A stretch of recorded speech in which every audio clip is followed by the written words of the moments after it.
Hey everyone, this is Tracy Friedlander. You're listening to Crushing Classical, redefining a thriving classical music career.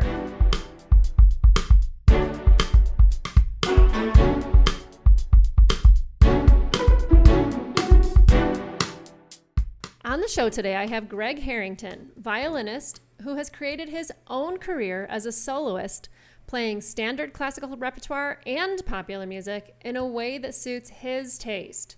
Greg has a ton of things to say that are relevant about performing and creating a unique career that you designed specifically for your performing. We talked about some great out-of-the-ordinary ideas on how to continue performing and reaching people with your music, even during this weird time. His point of view on creating a career you love, no matter what is happening in the world, is super valuable. It was a great conversation, and I hope you enjoy it. Before we get started, I want to tell you a few quick things. First of all, the doors are now open to my online Empire Blueprint program, officially starting on October 14th. Over the last 6 months, I've worked with dozens of musicians, getting them up and running, building their audience and their income right now. Some of the things people are saying about the program. These last 10 weeks were amazing. It was my first time ever taking part in a group program. I learned so much from your knowledge and also from the input from the other amazing members. I would never have started the journey of offering my own program so soon if it wasn't for you and all of these incredible inspirations I got everywhere in the group. Thank you all. That's from Lydia Maria Bader, pianist. And my client, violinist Lynn Kuo, who created her violin boot camp, reached her 5-figure income goal even before she officially launched her program, and she made back her investment more than 10 times over. If you want to know more and have a quick chat to find out if this program is right for you, book a free discovery call. The link is in the show notes. Also, I'm hosting a free training next week, The Power of Interviews for Growing an Audience, and I'd love to see you there. We're going to talk about the do's and don'ts of interviewing and being interviewed, the power of having your own audience, and the untapped income stream that most musicians don't see exists through growing an audience with interviews. The sign-up link is in the show notes. Let's get started. Okay, hey Greg, welcome to Crushing Classical. How are you doing today? Tracy, how are you? Thank you so much for having me on. It's great to be here and great to share hopefully some lovely stories with your audience. Awesome. So let's start with who you are and what you do for your career. Great. Well, I am a classical violinist, classical crossover, for want of a better word, and I'm a soloist. Born in Dublin, moved up to New York about 20 years ago, so living in New York through the pandemic, which has had its challenges. Yeah. And you know, my line of work is as a soloist, whether that's whether it's concerti with orchestra, whether that's more crossover popular from Johnny Cash and Nine Inch Nails and Hendrix to Andrea Bocelli, whether that's with my jazz quartet, doing standards of Charlie Parker and Miles Davis, or whether that's with my recital partner doing movie music, for violin and piano. So it's with anything, it's just tailored to differing audiences. Awesome. So how did you get into other genres? Was that something that evolved over time, or were you like, oh yeah, no, I play jazz, I play all the things. Like, how did you get into it? Yeah, I think subconsciously. I think first of all, I love what I do, and I think there isn't a musician out there that doesn't absolutely love performing and playing and communicating through their instrument. And like anything, I just think, I think the end goal and the vision for me was to be able, at the age of 70, just to look backwards and say, that was such a beautiful trip. I loved that career. And, there's going to be high points and low points. And, as I think Pavarotti said, or to paraphrase, a career is something you look back on. It's not something, that you worry about each step of the way. And I think it's creating that path forward that enables you to perform, enables you to live, and enables you to enjoy your life. And I think there were many colleagues of mine, and somewhere in Juilliard and somewhere in other music schools, that after a number of years, and they were incredible musicians, but they didn't have the tools to sort of, have the life that they were looking for. And I think what I wanted to do, what I wanted to do was create that. And for me, having a business background, which was in hindsight a wonderful plus, I think it's all about knowing your audience. And some venues and some organizations and some will pay well and some won't. That premiere of a very unknown composer for a contemporary classical work won't pay that much. Whereas if you do a corporate gala where you are that 15-minute entertainment, and it's your brand that they're buying, where you come in and just entertain through, you mix beautiful storytelling with what the charity event is for, with some incredibly playing that resonates right through to everyone in the room. That's a very different fee to the other one. So it was about developing a portfolio of many different products. And I always refer to these things. I always come back to the product thing, because in essence, you're selling a service and you're selling a product, which is very unmusical, but it's really important to differentiate that it's a product you're selling. Exactly. So whether and exactly, yeah, as an entrepreneur, and you're recognizing that it's a product. You said a whole bunch of things I'd want to dive into in this conversation. Like, you were talking about, first of all, you mentioned that some of your colleagues in school didn't have certain tools. So I want to open that up, and actually it's a perfect segue for what I want to talk about, that I always work on with my clients, which is going in for the ask. Like, if you want to collaborate or you want something from somebody, what does that look like? And so you asked to be on this podcast, which I love. I did, yes. And your email was spot on as far as like how you approach that. You started with, "Hey Tracy, love your podcast. I listened to these 2 episodes recently, and this is what I loved about them." Like, now you've got my ears, because I'm like, okay, he listened. He knows what he's asking to be on. You don't know, 99.9% of the people who ask to be on this podcast, honestly, they do it wrong. They say, this is what I have for you. Yeah, this is what you probably want to know. They're not even thinking about who listens. I've responded to some of these emails and said, "Hey, have you listened to podcasts before?" "No, I haven't." Really? Oh, that's so interesting. So tell me, I mean, how did you know that secret already? Like, how did you know that when you go in for the ask, when you go in to collaborate with somebody, what's your point of view on that when you're going in to ask somebody for something that you want? I think the thing that I keep in my mind is what's the value added proposition, in terms of if I put myself in their shoes, what is it that I add value in, and I'm not really asking for anything in terms of you get. I think genuinely we as humans, we sort of ask without wanting to give value, and unless you know what the value you're giving, well, then it's a harder ask. So I will always do my research, because you don't want to also pitch to somebody when you're not a good fit for what they want. I mean, that's just a waste of their time. So in a nutshell, you want to listen. You want to, for example, your podcast, you want to listen to 3 or 4. There was 2 that really stuck out to me, and I said, okay, I resonate with this. I like what's going on. And then you want to see how you're unique and what you can offer. And that whoever you're writing to doesn't have to accept it, but if you basically put what you're offering that's different to anybody else, you at least give yourself a chance to connect with that person. 100%. And I think it goes from there. So it's whether you're collaborating with another musician, what's in it for them? I mean, if you're working with an editor, why pick your work to review or write about? So it's understanding where they're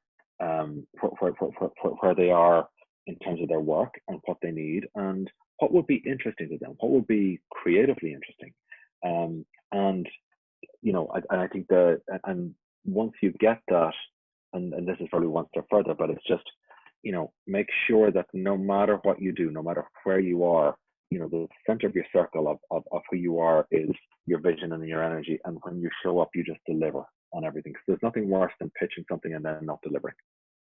That's amazing. And you're right. Like it's such a waste of time. Say, it's a waste of time for the other person maybe, but it could be a waste of time for you too. Like if Yeah. you're pitching something that doesn't make sense and then you end up doing that thing, you might be like, "Wait, this was a waste of time. Why did I even do this?" Yeah, and it's you all, some podcasts won't work, some will, some it's just not the right tone. So Right. it's almost like sending a classical crossover CD into Rolling Stone. It's really not gonna. It's the likelihood of that getting traction, no matter how well you pitch it, Exactly. is unlikely. So it's about knowing. So if you take a publication, there's always the about section. You can go right down and you can figure out exactly who their target audience is, exactly what the demographics are, and then you figure out, okay, how do I fit into that? Do they really want to hear about me?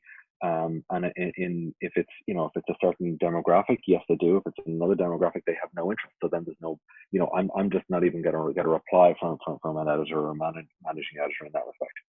Right, totally. So you mentioned other, like, I definitely think this would be counted as a tool that you have or that you understand for being an entrepreneurial artist. What other tools you mentioned earlier? Some colleagues that maybe didn't have the tools, and I know some of those are business tools, but like, can you name some of the things that you feel like either they were missing or that you have and understand besides this what we're talking about that people could look into as far as like, I want those tools, what are they? Yeah, I think, for me, as we go back to what I said earlier, what we've spoken about before, is the understanding that you're a product. Uh-huh. No matter what part of the music industry you fit into, and the nature of what we do is incredibly sensitive, and we take rejection so personally. Yeah. Whereas I don't think it happens in any other profession. Like if you're engineering, if you're an architect, and you're putting in a submission to a building, it's a yes or no, and it's okay. We didn't get this one. It's move on, move on.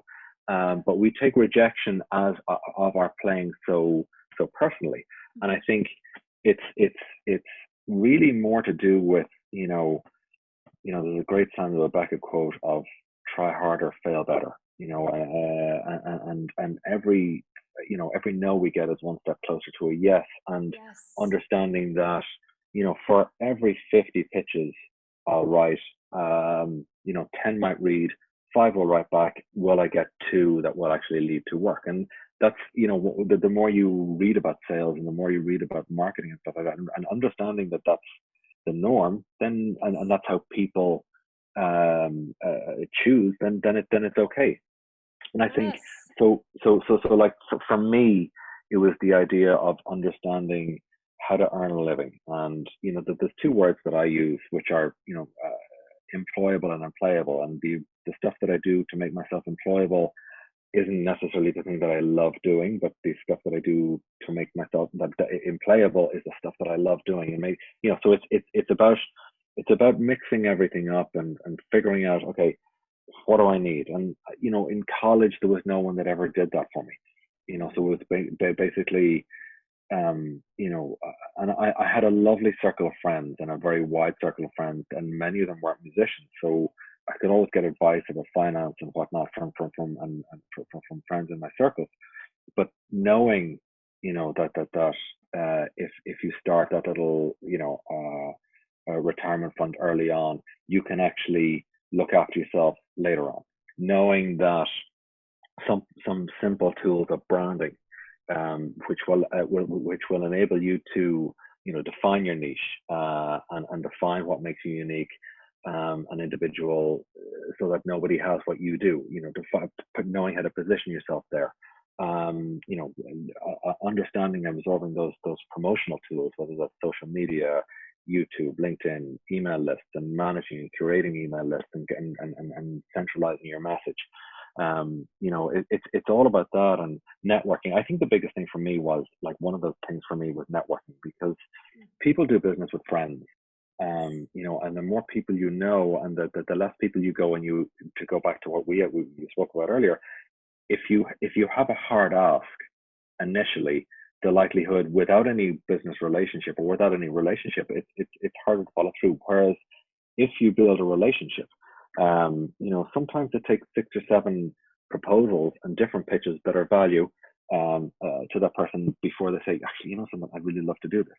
And just because they say no, it just might not fit in what they have at the time. But if you keep that relationship going, and you develop that relationship, well, then it's how we move forward. So, Yeah.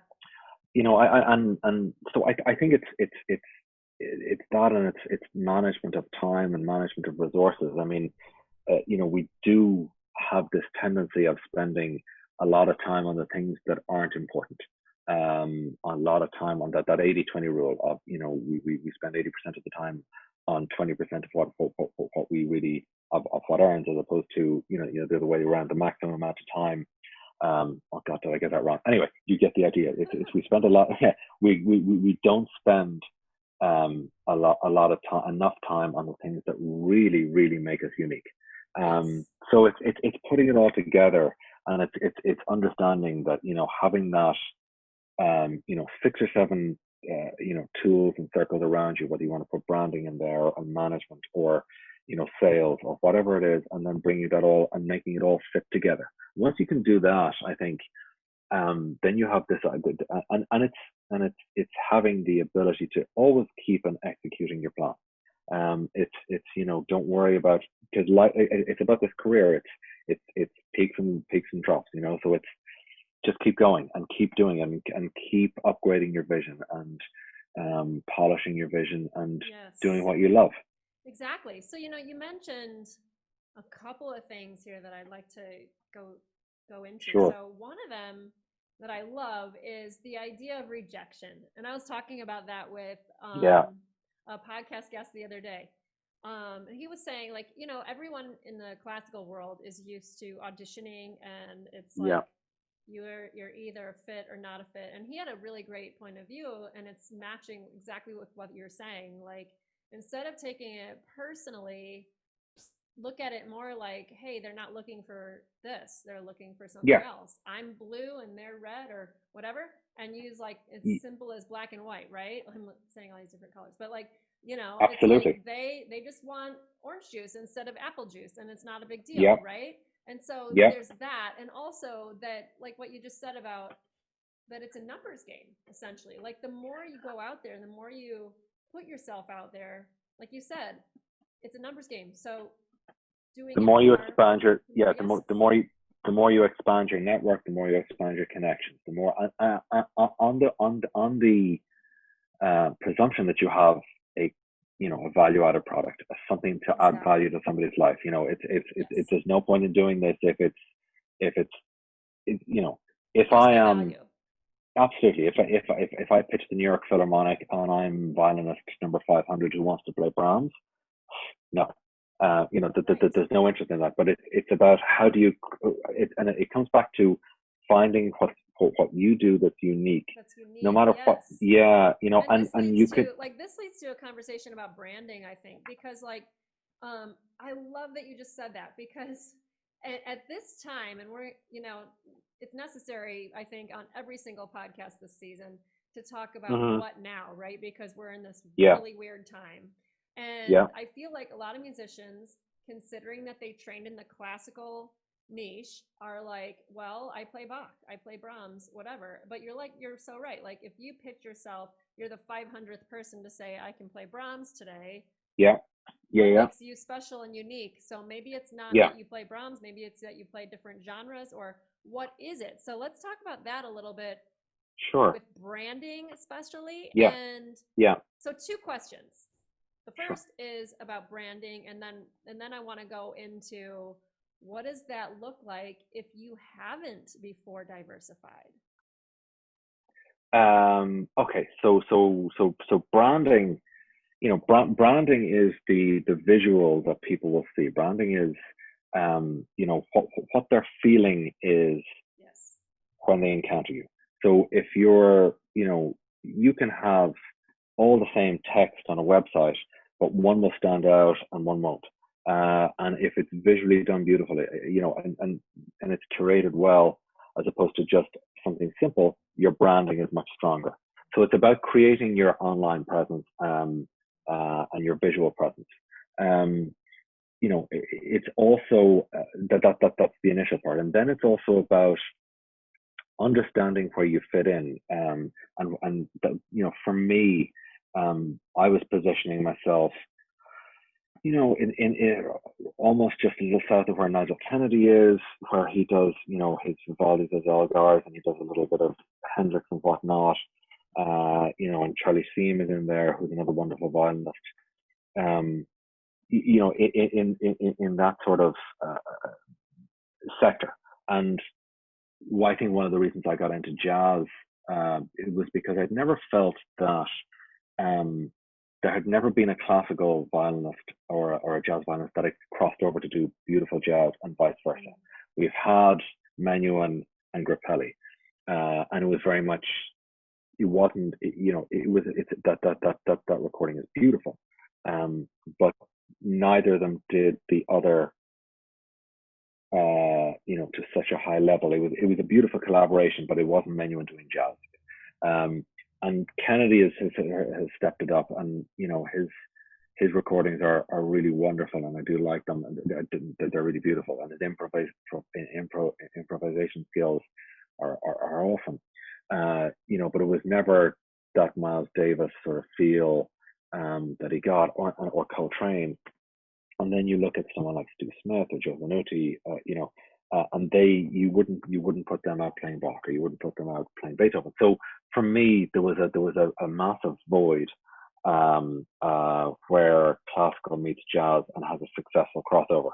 And I spent years studying, like, just absorbing.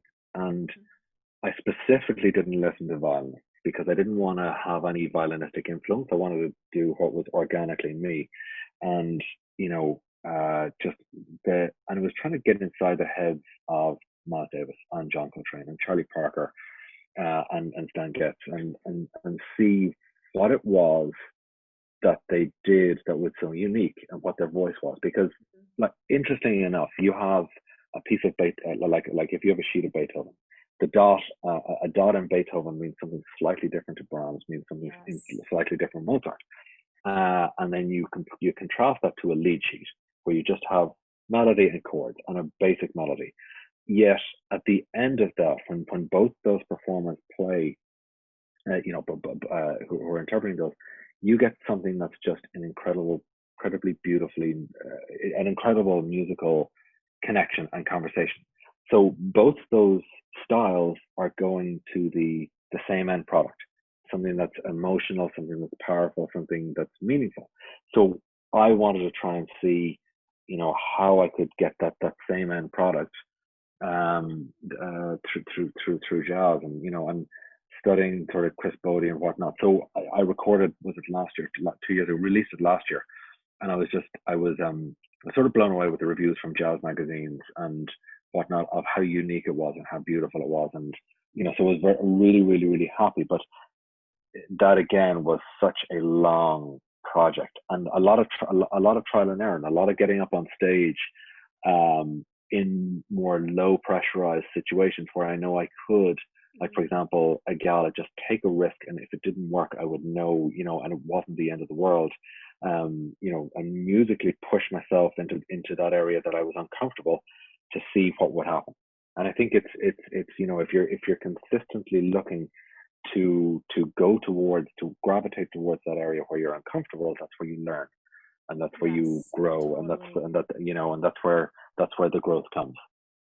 I love that so much. So yeah, getting out of your comfort zone, and in a lot of ways, the comfort zone that everyone is used to is currently being destroyed. Like, knowing that you have a certain kind of income coming from this Yeah, gig or that gig right now is being yeah, destroyed. So I want to yeah, go a little completely. towards. So I love what you just said about, breaking out of your comfort zone musically so that you can start to expand what makes you unique if you need to expand your repertoire outside of classical music. But Yeah, which is important. I believe it's important because, like you said, if you want to give something to the audience that they want, you're going to have a wider audience if you have a wider list of repertoire and genres that you play too. But absolutely. yeah, And just so sorry, and just a quick tangent on that.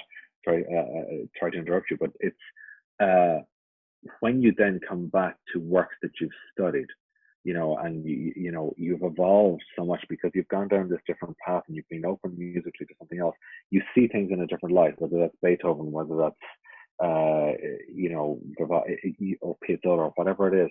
But mm, you have a little bit of a different appreciation, and you can bring a slightly different color to that, and it's I think that's the thing that I've enjoyed. It's how you evolve and how you progress as a musician, and yeah, yes, love it. I love that. So let's talk a little bit about the money piece because yeah, right now people are like, well, what can I do if what can I stream my concert? Can I do this? Can I do that? And everyone's looking at that and going, yeah, well, are we gonna get people to pay for that? Or is that gonna be something people like?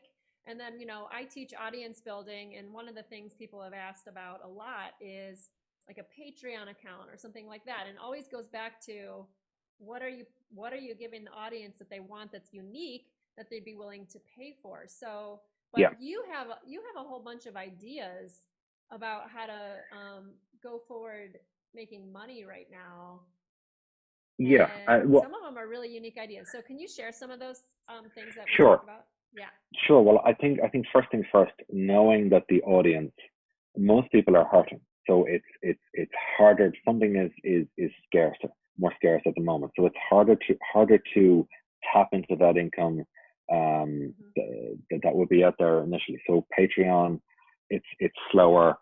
Live stream is slower. So yes, I have a Patreon going and it's going quite well, and it's enabling me to, for example, this month, advertising gramophone and and digital ads and social media. So every little bit helps. Um,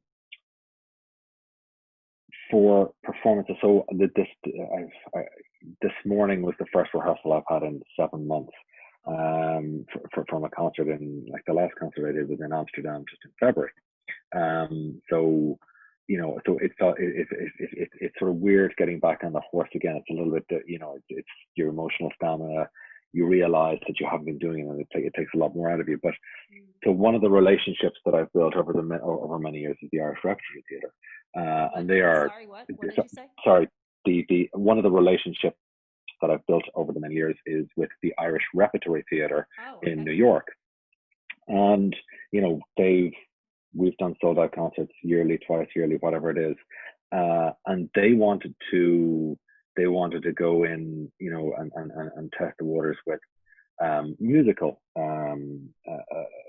performances. And the thing that I've been trying to work on is that there's some, it's about your audience, but I'm trying to figure out how to get a high end audio, high end live stream,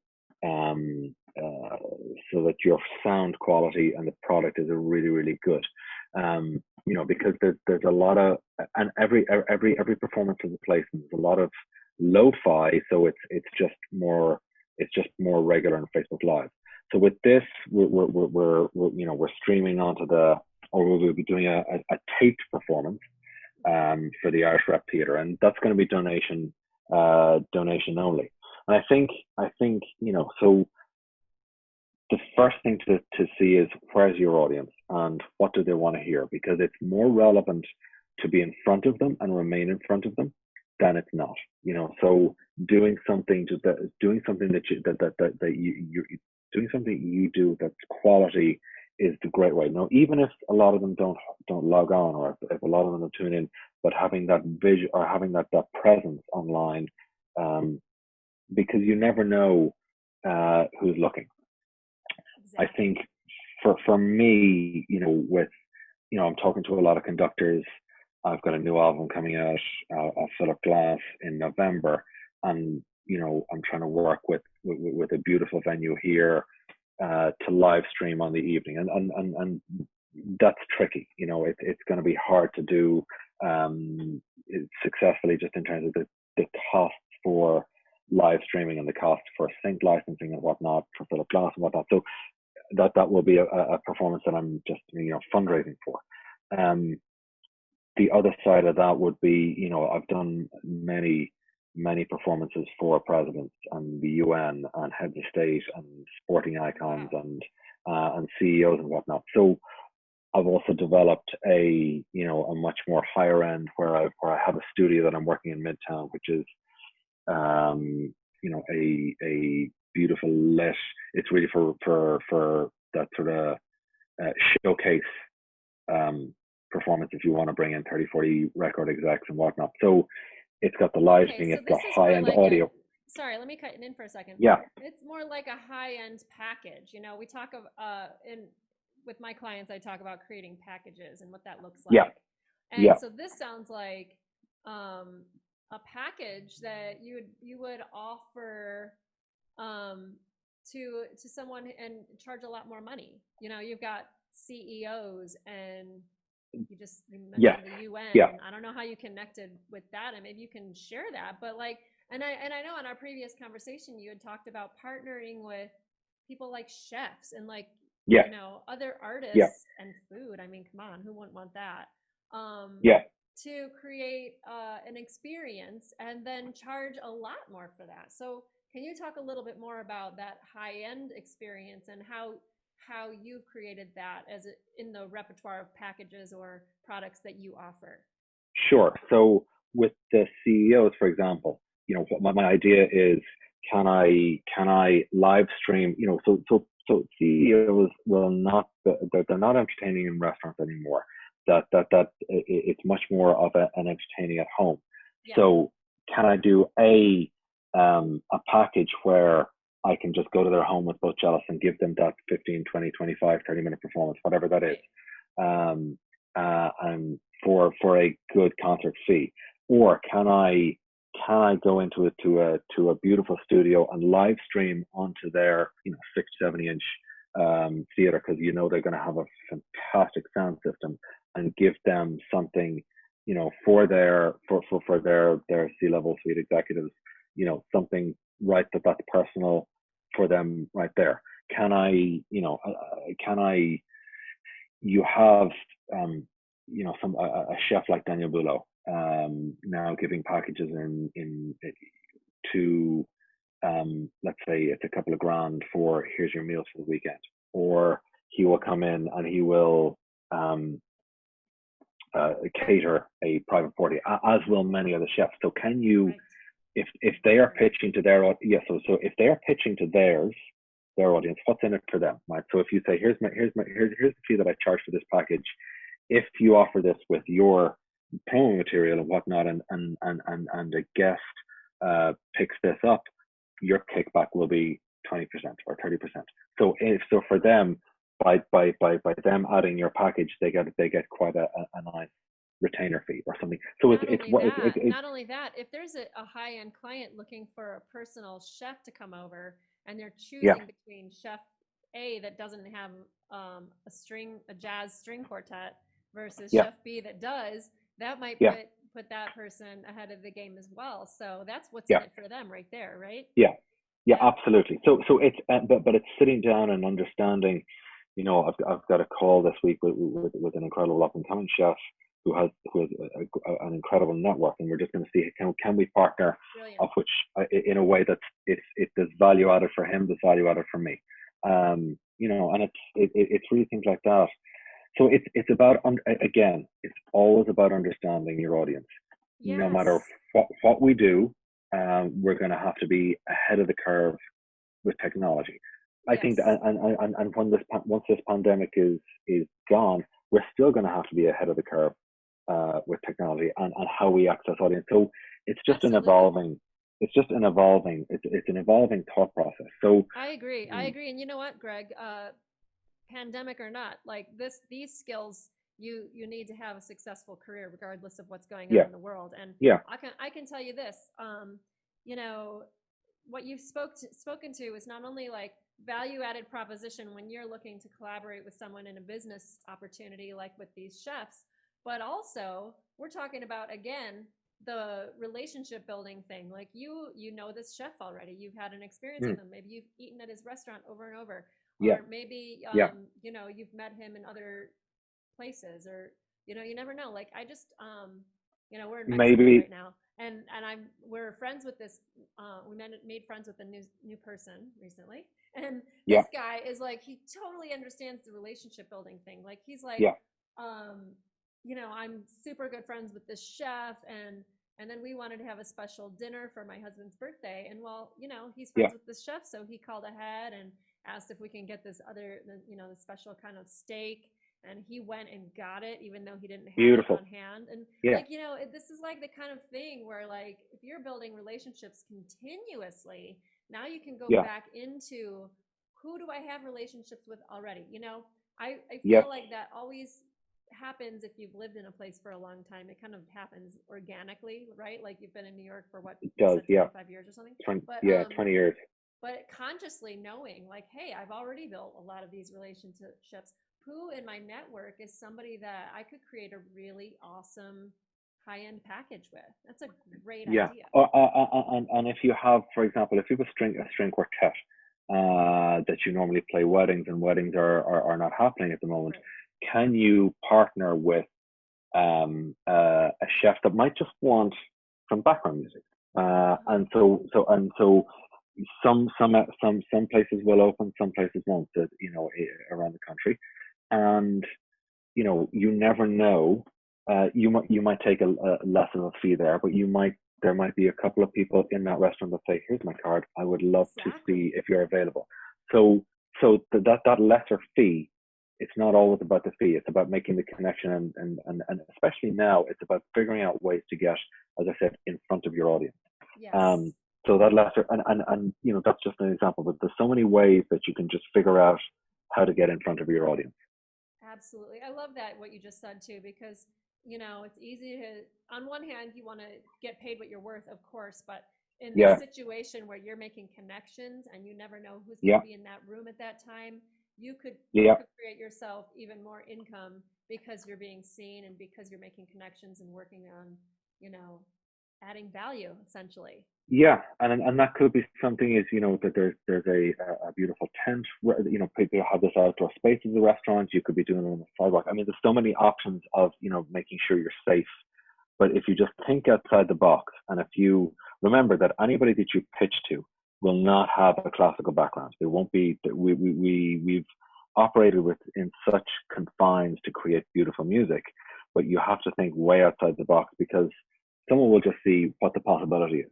So Mm, you could pitch, look, we can be almost on the edge of, we can be on the periphery here where people will hear this beautiful music. Um, you know, that there's ways to make this work where you feel comfortable, where you feel safe, where, and you can still get, you know, contact with potential clients. absolutely. Absolutely, Greg. Oh my God, I love these ideas. So brilliant. So let me Thank you. ask you, like, what are you Sure. promoting right now? What's coming? I know you mentioned an album. Tell us more Yeah, about yeah, yeah. what's going on with you. Well, I'm actually really excited. This is the first recording I've done with the orchestra. So it's Philip Glass, music of Philip Glass. Went out to Czech Republic with a wonderful conductor by the name of Mark Shapiro. And I had actually taken his Juilliard class for conducting for a couple of years. Again, one of these things I just needed to evolve, and I needed to understand a little bit more from the point of the part of the conductor. And if you can do it and understand the mindset, you have just a much better conversation.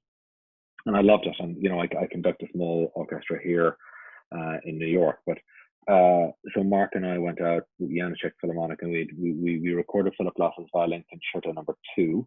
And then there was a piece that I wrote.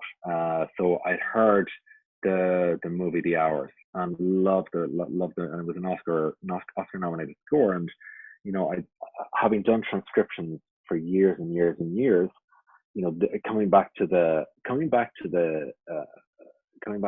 part of, okay, who wants to hear when you have Gidon Kramer and you've got Roger McDuffie's recording this? Who wants to hear Greg Harrington? However, if you have a world premiere of a new work, well, then there's something of interest that somebody will say, okay, well, this is beautiful music. Let's see what he did. And you know, it's stunning. I mean, I love it, and the early feedback is wonderful. So it's about a, you know, it's a premiere. So I wrote this work, and you know, all the liaising with the Glass team and Sony and Paramount, and getting licenses and finalizing everything was quite a. It's like anything. The first time you do something, it's always the you're jumping off the abyss because you just don't know where this is going and how much work is involved. Right. And you know, it's something I'm very proud of. So that's coming out on November 9th. Awesome. It's available for pre-order now. And I think the one thing that I'm trying to do with this one is create the awareness of downloading is so much more important for than streaming. And if you can encourage your friends to download as an artist, from artist to artist, from artist to musician, from anything, it's so much better because a you know, with streaming services now like Spotify and all these all the plethora of streaming services you have and Apple Music, making money from a recording has now turned into a marketing cost, because if you have 5,000 streams on Spotify of one track, that is the same as one download. You know, so you'll make, you know, it's 5,000 streams is basically worth $7. So it's making it so much harder for artists and independent artists to make a living. So what I'm trying to do is, you know, I have a different Spotify strategy, which, you know, which I'm just starting. But like my whole goal is this, you know, I'm not worried about the physical copies. I'm actually going to try and get everybody in to physically or to download on iTunes, download the album, because if I can do that, then you know that will affect my you know, I'm trying to make a dent in the Billboard charts. So I think that 200 or 300 streams from Apple Music is the same as one download. Oh So my gosh. you know, and it so, and they've made it so, like they have made it so hard, right? So that when we used to be able to make some money off recordings, we can't now. And if you look at the links, even just from the pure business side of this, any link you copy for iTunes will automatically open an Apple Music to stream.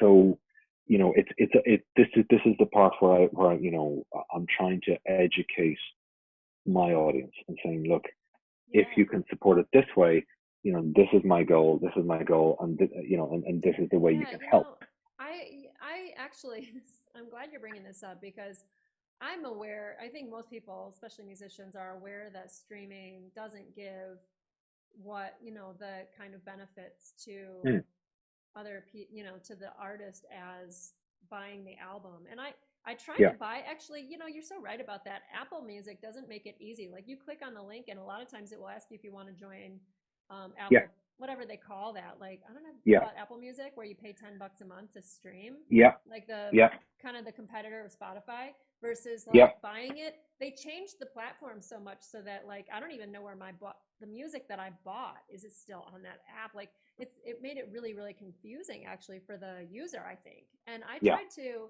there's a singer that I love, she's French, and I was telling, and she put out an album um, of bossa nova music. Her name is Pauline Crows. I love her, and she's I must not look really that well up. known Yeah, in the States. And I wanted to give it to a friend of mine who lives in Germany, and I tried to buy it and like gift it to her through iTunes, yeah, and it yeah, wouldn't let me. It said that the album wasn't available in her country, which I thought was yeah, dumb and like not even probably true or whatever. And so then yeah, and that was a gift. I wanted to give it as a gift. So you don't, when you give somebody a gift of an album, you don't tell them to go stream it for free on Spotify. You want to actually yeah, give it to somebody. So that's another thing. yeah. So I don't know how to get around that, or maybe that was just because she was living in Germany and she couldn't access it. But um, so annoying how they've changed things for the artist, because that's another piece of the puzzle. Like we Yeah, used to wrap up yeah, a CD and give it to somebody for a gift, but now it's almost annoying if you give somebody a CD because you're like, I don't have a CD Yeah, player, or yeah, so this is really, it's a good inquiry, and I wonder yeah. how I wonder how it could change. Maybe there needs to be a better app that's for storing your music, or maybe it needs to be, oh, I don't even know. Like, how much do you charge for an album now compared I to, mean, I think it's 9.99, and that's the default for Apple. right? And I think the artist gets what six something dollars out of that. Uh-huh. Um, but the good part of that is there's no distribution cost, there's no physical costs of Right. manufacturing CD and whatnot. I'm trying to find my way around it, and there's a couple of there are a couple of articles that I've been just doing over the weekend, but or sorry, over the last few days, of creating the link where you can actually send the iTunes link. So I think as long as the call to action is, can you please buy, as opposed to Uh-huh. can you stream. Right. So make sure you tell your audience what you want them to do. Mm-hmm. Because call to like it's just so many times we write something great and we deliver some really nice product, but we don't actually tell them what to do. Whether that's the presenter, hey, I'd like to be on, this is what I value. Do you think you could set up a time to talk? Do you think we could, Exactly. You you, have to you be know, a so, little so more yeah, direct. I say yeah, this yeah, to people all the time. Like, if you want to create engagement on your social media post, you just have to yeah, ask for the engagement. Ask them a yeah, question that's easy to answer or whatever, like, yeah, so it's the same thing. You have to ask for what you want. And that's another kind of barrier for a lot of musicians. Like, they're not used to asking for what they want. They're used to being asked, right? yeah. I think that there's a difference between the perception of being rude, Mm-hmm. and letting something, I think as musicians, as classical musicians, we sort of feel that we shouldn't have to ask because it's Right. implicit. It's if you read between the lines, you know what I'm asking you. Right. However, it's just not that way at all. And unless you ask, and unless you're really specific, people won't answer, because if you put yourself in their shoes, and again, I think if we just get into the mentality of put yourself in a CEO's shoes, put yourself in somebody who books an anthem for an NFL team, somebody who wants something completely unique for their organization that has Right. no interest in classical music or no involvement. If you put yourself, the amount of emails, the amount of asks they get, the amount of sales pitches they get on a daily basis, Right. if you don't, it's you might get somebody who's interested and say, oh yeah, that's great, I'll look at that. And I know, and we all do it. The amount of emails that come in, we say, I must get back to that, and then something Right. else more important. But if you have that call to action and there's enough of a hook, they'll write, and the person is good and experienced with this, they'll write back to you right there and then you have your connection to start building that foundation. 100%. 100%. I love that so much. Yes. So that was a little tangent, but I love it so much. 100%. You And you do forgive, like, because as an Irishman, we have this thing in Europe where we start a conversation, and sometimes it's over a pint of Guinness, and it just goes everywhere. But eventually we will get back to we get back to it. answering, or yeah, yeah, or where we started. But yes, Yes, no, 100%. No, it's funny. And I love it that it came back to remembering what the other person is going through, remembering that they're busy, remembering that they're getting a ton of pitches, yeah, remembering that they just want to know what you want. It's almost rude not to tell them what you want, because now they have to read it and figure it out and go, well, is this person asking for this, or what are they asking? Just come out and say it. It's not rude. It's like actually polite to say, here's what I'm requesting. I'd love to talk to you yeah, about that. yeah, yeah, So, yeah. so and and, valuable. and and don't be afraid to follow up. I mean, it's important. Somebody could. I've had writers, that have done lovely features on me, and it's that third follow up, and I won't follow up after two or three. It's right. Nice pitch, one follow up, Yeah. and maybe another one after that. But it's even this morning. I think it was BBC Music Magazine, and I sort of it's a conversation I started in June, and with the pandemic, every media publication is going through their troubles, whether it's radio stations, Hmm. on cutting down on personnel, and the same Yeah.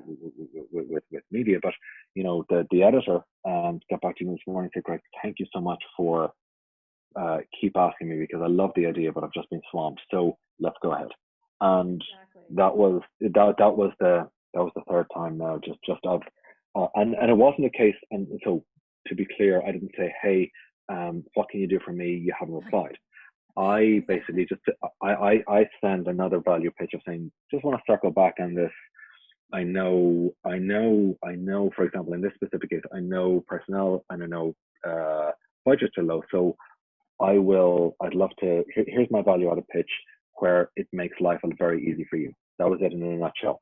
And it wasn't a me, give. It's about, okay, here's value. This is what I think. If you're still interested, here's a different tangent on it. And, you know, luckily it worked. Totally. Yeah, I love that. Just assume the other person's busy. Assume they're swamped. Yeah, Don't assume they're blowing you off. Don't assume they yeah, think you're dumb or whatever. Like yeah, just, yeah. assume and then keep bringing value back to that situation. 100%. I love this message, Greg. You're so great. Where And can my audience find you? Like say they're interested in your album, they want to hear something. Where are sure. you? YouTube? Like tell us Uh, your links and I'll yeah. also add them to the show notes too. Oh, lovely. Thank you. That would be awesome. So basically, the focal point will be gregoryharrington.com. I think you'll get a centralized idea of where I am there. That there should be Great. a page going up in the next week or two about the new album. Okay. I've just been waiting for the album to go up on pre-order for iTunes, so that button is front and center, and you can just hit click and go to that. So Awesome. that's that. The Facebook, Harrington Violin, highly original name, or Harrington Music, not Harrington Violin, Harrington Violin with Instagram, Okay. LinkedIn as well, um, and Spotify. So they're the ones. YouTube, and yes, I've got my YouTube channel as well, Yeah, you have a Gregory great Harrington. video with some, I think it's Piazzolla. I loved it. Yes, Your yes, yes, YouTube yeah, channel. yeah. You So should check it yeah, out. I'm gonna link that because that's my it's favorite, so that's what I'm gonna look, do. well, it's one that I'm incredibly proud of, and what we did was, I worked with an incredible producer, who is a friend of mine for the last 10, 15 years, and he was Sarah Chang's recording manager in EMI, and he's been a voice of just so much help, Chris Montgomery, and over the years, and just asking the right questions, and he's produced thousands of CDs for Sony and EMI. So he was his contacts were wonderful. Worked with, because this was the first sort of jazz sort of crossover. Worked with Deanna Krall's team, for the mastering part, and it was just wonderful. So Piazzolla, a composer that I love, and Oblivion is something that I've been doing in so many different versions and writing over the last number of years. So this one's just simply for violin, bass, and drums.